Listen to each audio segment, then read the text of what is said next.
저는 오늘 아침에 딱 눈을 떴더니 남편이 살아있어. 밤새 놀고 딸내미가 살아서 걸어 들어오더라고요. 거기다 눈 돌려봤더니 고양이도 살아있어. 이거 얼마나 놀라운 일이에요. 세상 일이 어떻게 될지 모르는데. 그냥 이런 모든 것들이 다 감사한 거예요. 엘리베이터 딱 탔는데 같이 탄 남자가 잘생겼어. 야, 이건 뭐 선물 같은 일이 막 벌어지는 거죠. 가진 것을 헤어보는 겁니다. 성숙하고 성장을 원하는 사람들에게 제가 늘 말씀드려요. 가진 것을 헤어보라고. 근데 개가 짖네요. 개가 짖어요. 개가 짖는 것도 저 개도 살아있으니 짖는 거 아니겠습니까? 녹화하면서 여러 일들이 많이 있지만 개가 이렇게 짖어주면서 백그라운드 뮤직을 주는 것도 처음이네요. 이렇게 내가 가진 것을 헤어보고 마치 손가락이 내 손금을 볼 수 있듯이 내가 가진 것을 헤어보는 사람은 자기의 행복마저도 쟁취할 줄 아는 사람이에요. 살아가면 세상 속썩이는 사람들 많고 나도 속 썩는 일이 많은데 그래도 40대면 흔들리지 않는다. 그래서 공자님께서 부록이다 이렇게 말씀하셨는데 제가 보니까 40대니까 정말 정신없이 흔들리더라고요. 그리고 나서 나이 조금 더 먹으면 지천명이다. 그래서 50 정도 되면 하늘의 뜻을 아니까 이제 우리에게 지혜가 생기겠구나 이렇게 생각했는데 점점 바보 같아지는 것 같아요. 어디 그뿐인가요? 이순이라 그래서 60이 되면 귀가 순해진다 그렇게 이야기를 들었는데 귀에 들리는 건 욕밖에 없는 것 같고 이제는 나이 먹어서 다른 사람이 하는 욕이 아니라 내 자신 안쪽에서 올라오는 내가 나에게 하는 그 수치의 이야기들 왜 그렇게 살았냐고 나무라는 이야기들이 꽉 차는 거 이게 60의 현실이더라고요. 이런 이야기들이 가만 모여보면 우리가 40, 50, 60 중년이거든요. 가운데쯤 들어서고 아래로도 후배가 있고 위로도 선배가 있으면 참 안정적인 나이인데 의외로 40에도 흔들리고 50에도 내가 어떤 삶을 살아야 될지 지혜가 없고 60이 되어도 이 마음이 안정이 되지 않으니 나는 도대체 잘 살고 있는 건가 이렇게 사는 게 옳은 건가 이런 생각을 여러 번에 걸쳐서 하게 되더라고요.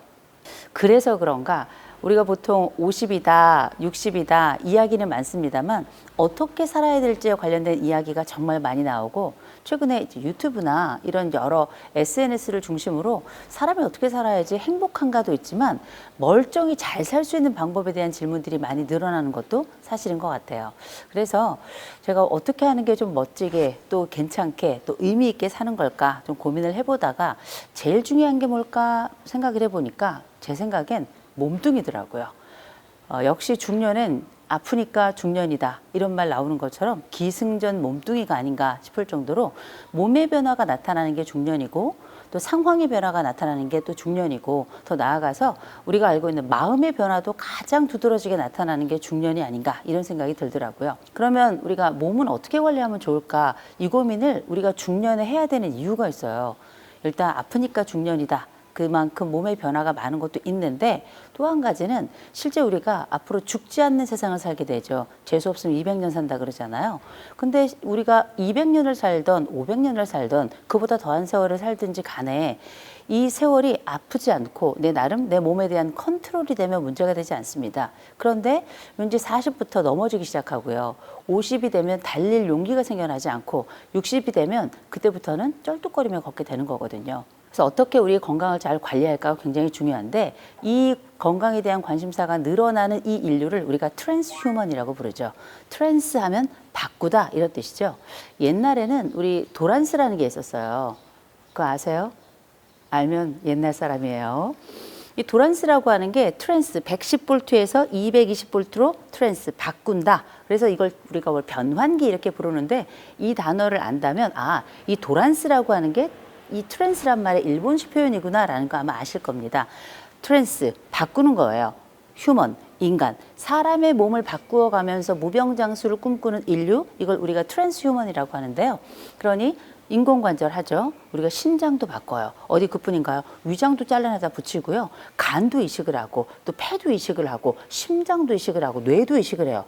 와, 이렇게 바꾸어가면서 살면 나중엔 정말 인조인간이 되겠다 이런 생각도 들지만 결국 이건 무병장수를 꿈꾸는 인류 또 통증 없이 살아가고자 하는 인류의 소망인데 이런 인류는 결국 오래 살 수밖에 없는 거거든요. 그렇다 보니 우리가 많이 알고 있는 구글이라고 하는 회사 있죠. 그 회사에 수석 엔지니어였던 레이먼드 커즈와일이라는 사람이 있습니다. 이분이 트랜스 휴먼 이 운동의 실천가, 일명 트랜스 휴머니스트로 가장 유명한 분인데 어떻게 살아가고 있는가? 이분 하루에 혼자 먹는 영양제의 양이 100알이 넘어요. 어디 그뿐인가요? 1년에 자기 혼자 먹는 영양제 비용이 11억이 넘습니다. 어디 그뿐인가요? 자기 혼자 먹는 그 영양제를 관리할 만한 그 영양사를 따로 줄 정도거든요. 그만큼 몸에 대한 관심이 많은데 우리가 생각해 볼 때 100알을 하루에 먹으면 약물 중독이에요. 그러니 사람들이 아우 이거 약물 중독 아닙니까? 이렇게 생각을 해서 막 이런저런 얘기를 하니 이 레이먼드 커즈와일이 아 그래? 그럼 내가 실제 내 몸의 신체 나이를 측정해 보겠어. 본인이 신체 나이를 측정을 합니다. 67세에 측정했던 신체 나이가 40대가 나온 거예요. 그러니 CNN, ABC, BBC 할 것 없이 세계 굴지의 방송사들 기자들이 싹 다 몰려간 겁니다. 몰려가서 아 커즈와일 선생님 아니 100알 저희가 100알은 먹어도 어떻게 100알을 먹겠습니까? 그 100알 다 먹을 수도 없고 돈도 안 되니 정말 딱 이거는 먹었으면 좋겠다. 이건 좀 권한다. 하는 이런 이야기 있으면 먹고 같이 좀 삽시다. 이렇게 물어봤더니 실제 4가지 영양제를 얘기한 거예요. 참고로 저는 제약사와 아무런 상관관계가 없습니다. 그 4가지의 약이 오메가3, 비타민 D, 코엔자임 Q10, 마지막 하나가 포스파티딜세린이라는 약이 있어요. 오메가3는 우리 혈관의 건강, 혈관이라는 게 굉장히 관리가 어려운데 이 관련된 건강을 담당해주고 있고 두 번째 있는 비타민 D는 단순히 골다공증 문제가 아니라 신진대사를 다 관할하고 있잖아요. 거기에 코엔자임 Q10은 항산화제로 알려져 있어서 우리가 더 젊어질 수는 없어요. 그러나 더 빨리 늙는 노화가 빠르게 진행되는 건 막는다고 하죠. 마지막 포스파티딜세린이라고 하는 건 인지질인데 이 인지질이라는 건 우리가 아무리 오래 살면 뭐 하겠어요. 우리가 인지 저하가 심하게 온다든지 치매가 온다든지 오죽하면 우리가 이 치매를 황혼의 늪이라고 부르겠습니까? 이런 부분을 좀 예방하는 데 영향을 미친다. 이런 영양제들의 도움을 받아가면서 말 그대로 덜 아프자 그리고 오래 살 동안에도 괜찮은 삶을 영위하자 이런 트랜스 휴먼의 일환으로서 죽지 않는 세상을 우리가 살아가고 있고 그만큼 중년기도 길어진다는 얘기예요. 근데 우리가 이렇게 기승전 몸뚱이 몸의 건강에 대한 강조점을 둔다 하더라도 옛날에 굉장히 유명한 일화가 있더라고요. 미국의 한 남자가 평생 살아가면서 번개를 7번 맞았다는 거예요. 근데 7번 맞을 동안에 계속 살아난 거예요. 한 번 맞아도 죽을 번개를. 근데 맨 마지막에 이 사람의 맨 마지막 임종은 어떻게 됐는가? 연인에게 실연을 당하고 나서 극단적인 선택을 했다는 거예요. 참 세상 일은 알 수가 없습니다. 그 얘기는 뭔가 오래 살면 오래 살수록 특별히 가장 단단하다고 생각했던 이 중년기 시기에 우리가 알고 있는 고립사, 곧 고독사도 굉장히 많고 심각한 우울에 시달리는 사람이 많다 보니 삶이 가장 왕성하고 가장 하이라이트일 시점에 건강, 특별히 마음 건강, 내 마음에 대한 조절, 내 정서에 대한 조절이 잘 되지 않아서 굉장히 힘들어하는 분들이 많고 그 얘기는 앞으로 우리가 살아가야 될 100세 그 이상의 삶을 100 플러스 알파의 삶을 살 동안에도 이 마음에 대한 돌봄이 굉장히 중요한 게 특별히 지금 트랜스 휴먼들이 꼭 갖춰야 될 덕목이 아닌가 이런 생각이 들더라고요. 그래서 어른이면 괜찮고 어른이면 보다 마음에 대한 관리도 잘하고 어른이면 야 이렇게 사는 게 어른이야? 이런 생각을 하고 그렇게 우리의 삶의 지침도 가지고 있고 방향도 가지고 있고 막 그럴 것 같은데 전혀 그렇지 않더라는 거죠.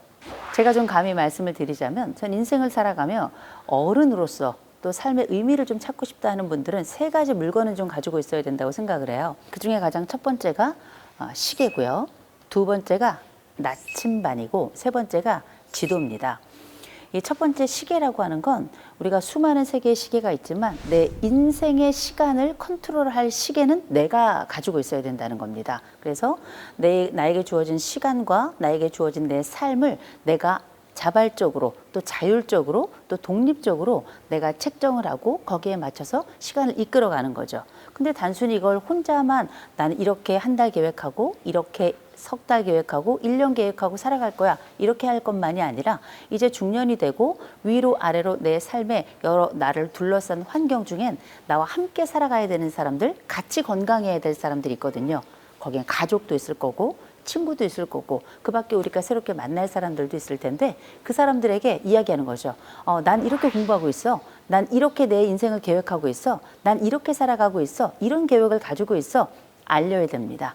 내가 이 말을 하는 동안에 그 사람은 내 이야기를 듣고 아, 저 사람 저렇게 사는구나. 나도 그렇게 좀 살아야 되겠다. 일종의 자극을 받으면서 괜찮은 생애 동지가 되고 괜찮은 가족이 되고 괜찮은 삶을 누리는 일면의 공동체를 만들어가게 되는 거거든요. 아, 그렇게 어른으로서 자신만의 생애 시계를 갖는 거 중요하겠구나. 또 두 번째는 나침반입니다. 나침반은 뭔가요? 방향이에요.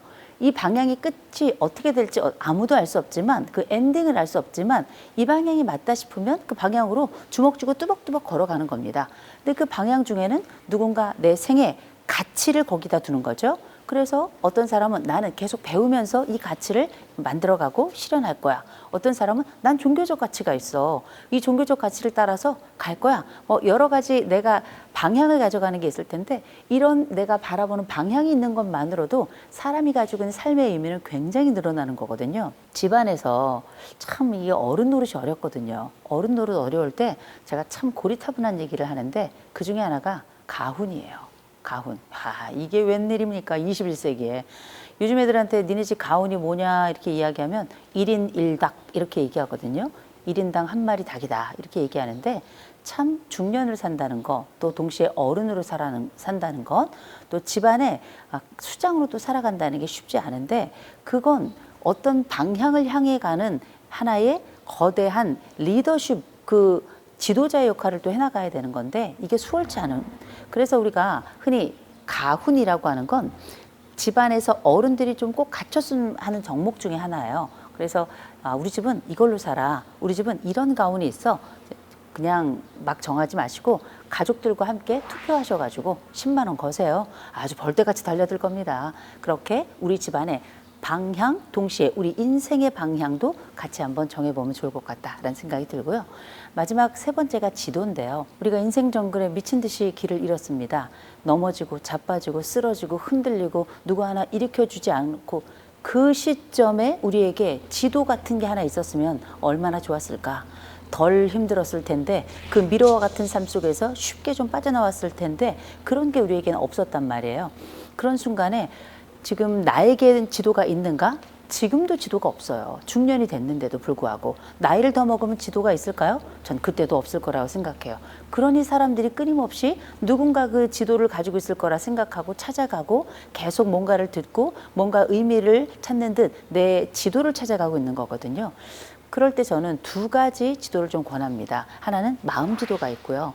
또 하나는 우리 가족 지도가 있으면 좋겠다 이렇게 좀 말씀을 드려요. 이게 저희 특별히 중년기에 굉장히 중요하다고 생각하는 게 중년은 특별히 해야 될 일이 많습니다. 나무로 치자면 가지가 많은 거고 열매가 너무 많은데 풍성한 건 좋은데 가지가 찢어질 것 같단 말이에요. 그럴 때 이 시점에 내 마음을 좀 컨트롤할 수 있으면 얼마나 좋을까. 또 누군가 함께 살아가야 되는 이 지점에 좀 괜찮은 공동체의 지도가 내게 있어서 나만 그렇게 괜찮게 살아가는 게 아니라 내 자식도 내 형제도 나와 함께 살아가는 그 사람들도 넘어지고 자빠지고 쓰러지고 흔들리는 순간에 같이 나눌 수 있는 지도를 제공할 수 있는 이런 역할도 할 수 있겠다 이런 생각이 들어요. 중년이 돼서 50이 되고 60이 되고 70이 됐는데도 여전히 내가 뭘 원하는지 모르겠더라고요. 또 제가 상담을 해봐도 모르겠다고 찾아오는 분들이 정말 많거든요. 저는 이거 이상하다고 생각하지 않아요. 당연하다고 생각합니다. 왜냐?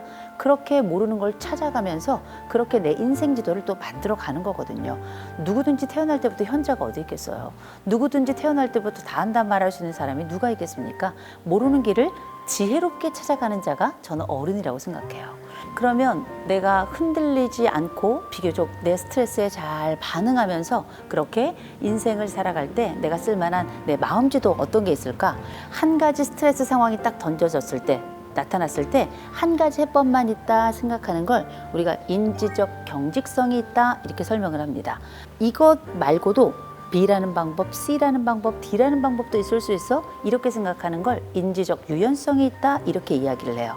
나이를 먹는다는 건 또 중년으로 살아간다는 건 이런 인지적 유연성이 있으면 얼마나 좋게요?